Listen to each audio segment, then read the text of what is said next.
For today's video, tanghali na nung nagising ako. Best day ko naman kaya feeling ko deserve ko naman gumising ng tanghali. Dana? O, kamusta naman kayo? Ako eto, gutom na. Kaya naman pagkagising ko, wala na akong ibang ginawa kundi sumundok agad tsaka kumain. Diyos ko, sakto naman mo kasarap ng ulam namin ngayon. Sinigang na babi. Masarap hinihigop ng sabaw, sinusup-sup. Ay, charis. Kasabay ko nga kumain dyan yung kapatid ko dahil Diyos ko, tanghali din nagigising yan. Buti nga ay bumangon ng alas 12, ang bangon talaga niyan alas 3 pa. Diyos ko rugo. Kasarap nga nung kain namin dyan tapos yung kaparas pa mo nung sili, pinakadikdik ko. At fast forward na nga, pagkatapos nga namin kumain, naligo na kagad kami dahil may lakad kami ngayon. Habang nagagayat nga kami, nandito naman sila Boding. Tsaka sila Mami, nagkikwentuhan kami. Siyempre, Marites, hindi mawawala. Loko? At siyempre, outfit check muna tayo. O, diba? Kaganda ng forma, chicks na chicks. Pero, ang dala nating sasakyan for today's video ay si Popoy. Yan nga pala yung tricycle ko. O, for today's video, mamamasada muna tayo Charis. Naisip ko nga, dahil weekend naman ngayon, extra muna ako mamamasada ako para may extra kita. Charis. O, wita niyo naman si Tanggol, naka-shades pa. Kufogi na rin Tanggol. Buti nga bago ako pumasada, napansin ko agad yung gulong sa likod. Medyo malambot pala siya, kaya nilbomba muna ako dito sa gilid ng karsada. Diyos ko, umextra ng mag-tricycle, umextra pang vulcanizing. Ay, do. Ang mga kompleto na nga kaming magkakasama, lumalga na din kagad kami. Eri nga pala yung mga kasama namin. 2 omboy, tsaka 2 piggy. Ay, sila dyan pala yan. Charis. Diyos ko, ba't kainit na? Sayang yung bluta. My God, charis. Ang akala ko nga nauna na sila, nahihintay pala kami kasi magpapabidyo daw. O loko, tingnan mo naman Feeling nila niyan, astig sila. Diba?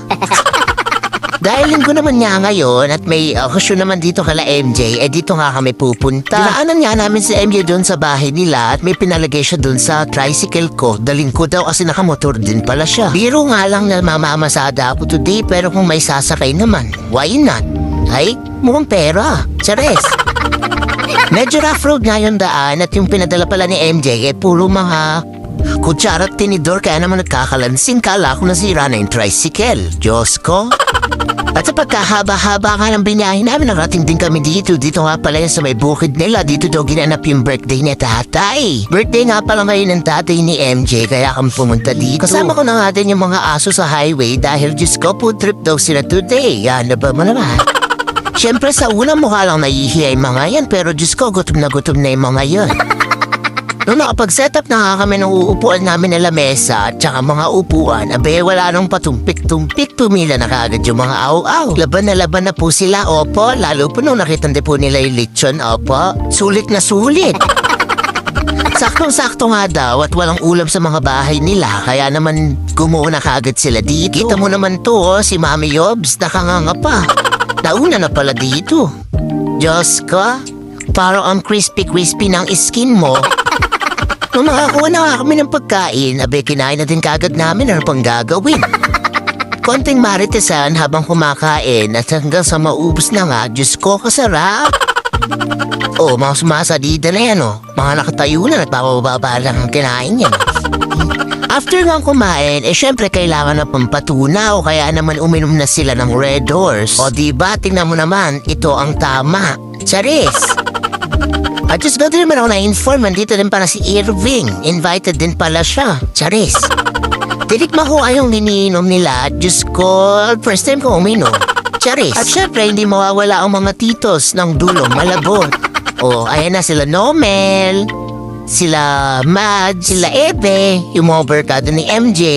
Ayan sila. Happy birthday po kay Tatay Danny Magdalas. O, bongga. Habang umiinom nga kami, yung 2 omboy na rin nagkasundo. Diyos ko, ang gandang babae niyan, pero maganda din yung hanap.